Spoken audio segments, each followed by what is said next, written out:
dia faly manolotra ny arahaba atsika rehetra mpanaraka tsy tapaka ny fandaharana Jeanne Forêt Santé aty Canada indray ny tenako. Ny lohateny izay voaboasantsika an'io zany dia ny hoe fotoana ohatrany ahoana no mamparisika bebe kokoa zany ny vehivavy andeha amin'ny firaisana ara-nofo, satria raha ara-biolojika zany sy ara-psikolojika dia tsy mitovy ny filana eo amin'ny vehivavy zany sy ny lehilahy eo amin'ny resaka firaisana ara-nofo, satria ho an'ny lehilahy ohatra zao dia tena filana mahery vaika tokoa ny ao aminy amin'ny filana ny firaisana ara-nofo, satria raha araky ny fikarohana dia 24 heures sur 24 zany ny lehilahy dia mieritreritra resaka firaisana ara-nofo. Fikarohana no ahitana an'izany zavatra rehetrarehetra izany, tompoko lahy sy tompoko vavy. Ny vehivavy indray nefany tsy dia miraika amin'ny loatra zany raha ohatra hoe ara-biolojika zany, ny hoe état naturel ao amin'ny vehivavy zany tsy dia mba mieritreritra n'io zavatra io loatra izy, fa ny azy zany dia ny hoe ny fitiavana no zavatra manahirana bebe kokoa zany ny vehivavy, ka izay no mandrisika azy zany andeha bebe kokoa zany irona any amin'ny firaisana ara-nofo. Izany hoe raha tena ataony kianty zany dia ny vehivavy ny antony mamparisika azy zany hiditra amin'ny firaisana ara-nofo dia ny hoe fitadiavana ny fitiavana.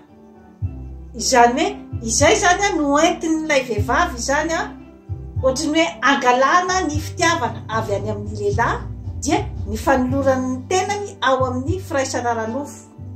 Ka misy zany ny hoe periode nefany fotoana izay hoe mamparisijisika kokoa zany ara-boajanahary ny vehivavy amin'izay resak'izay, dia misy zany ny ataontsika hoe cycle menstruel na ny hoe cycle eo amin'ny fatimbolana izany. Izany hoe ho an'ny vehivavy zany normalement zany ny vehivavy dia eo amin'ny 28 jours 24 andro zany no mampisy an'izay cycle menstruel izay. Zany hoe raha manomboka zany ataontsika premier jour zany ny fatimbolan'ny vehivavy anankiray dia afaka 20 andro indray zany vao zay vao misy ny fatimbolana vaovao. Ka ao manelanelana an'io fatimbolana io zany dia misy ny période d'ovulation eo amin'ny 14e jour zany. Eo zany no hoe mamokatra ny ovule ny vehivavy iray zany mba ho afaka ho ifankahita amin'ny spermatozoïde. Zany hoe eo zany no isy kokoa zany ny karazana hoe possibilité ny amin'ny hoe amikaran'ny vehivavy iray zany zaza, satria amin'iny zany no masaka ny ovule. Ka raha misy zany ny karazana spermatozoïde na ny tsirinaina avy any amin'ny lehilahy zany tafiditra ao amin'ny tranon-jaza, dia isy kokoa zany ny ataontsika hoe possibilité ampiteraka zany an'io vehivavy io. Zany zavatra zany nefa dia tombatombana ara-tsiantifika, fa mety misy ny vehivavy izay hoe féconde, zany hoe vehivavy mamokatra kokoa zany, dia mety tsy de tena manaraka n'izay hoe 14e jour zay ny azy, fa mety hoe amin'ny cycle rehetrarehetra mihitsy ny vehivavy anankiray dia mety hoe hitoejaza zany. Ka iverenako zany ny amin'ny hoe periode ohatrany aiza zany no mampisy ny faharisiana bebe kokoa zany eo amin'ny vehivavy. Ka tsara ho fantatritsika vehivavy zany zavatra rehetrarehetra izany mba ahafahantsika zany anana ny hoe karazana fifehezan-tena na ny maîtrise de soi zany manoloana ny firaisana ara-nofo. Satria ny periode ohatra zao hoe eo amin'ny 2 andro alohan'ny atongavan'ny fatimbolana ohatra zao eo zany ny vehivavy dia misy kokoa zany ilay ataontsika hoe fanirina avoavo kokoa ara-biolojika io fa tsy misy zavatra miboaboarina mihitsy avy any amin'ny vehivavy zany. Misy ihany koa zany manodidididina ny 14e jour eo zany. Eo zany ohatra ataontsika hoe zany hoe 2 andro alohan'ny 14e jour, dia eo amin'ny 14e jour zany dia misy ny fanirina bebe kokoa. Dia mety manaraka eo amin'ny 2 andro aorinan'ny 14e jour koa zany dia misy ihany koa zay hoe karazana fanirina avoavo lenta kokoa zany noho ny andavanandro. Ka zany zavatra rehetrarehetra izany zany dia misy ihany zany ny hoe famantarana aty ivelany, ohatra hoe mafanafana ny tanan'ilay vehivavy rehefa mandray ny tanany. Zany signe rehetrarehetra zany dia afantarana fa hoe avoavo kokoa zany ny fanirina ao aminy ny anao firaisana ranofo. Ka zany zavatra zany dia zavatra naturaly ao amin'ny vehivavy zany zavatra zany, fa tsy misy tokony ananana karazana hoe culpabilité, fa ny natiora no mitondra n'izany zavatra rehetrarehetra izany. Amin'io koa zany ny vehivavy no matetika no hoe manao akanjo sexy kokoa zany ozy izy ny fitenenana, ohatra hoe amin'iny izy zany no manao hoe mini-jipo na manao short na manao karazana akanjo izay manitsitsitona kokoa zany. Ka nefa zay zavatra zay nefa tsy afaka boriborina daholo zany satria raha ohatra hoe olona mipetraka any amin'ny tany mafana dia efa ohatra hoe tendansin'ny olona any amin'ny tany mafana zany ny hoe manao short, ny hoe manao akanjo manifinify, lambahoany, ohatraohatran'izay zany. Ka tsy afaka holazaina hoe dia amin'ny fotoana mampiakatra n'izay fanirina izay daholo, satria efa fomba fitafin'ny olona koa zany any amin'ny tany mafana izay zavatra zay. Ka eo indrindra matsy zany no isariako ny saintsika tovovavy zany ny amin'ny hoe tsy tokony zany hoe atoritory zany eo amin'ny karazana contraception. Tokony foana zany mandray an'izay karazana fitandrovana izay ny amin'ny hoe periode izay mety anananao bebe kokoa zany ny fanirina ao aminao.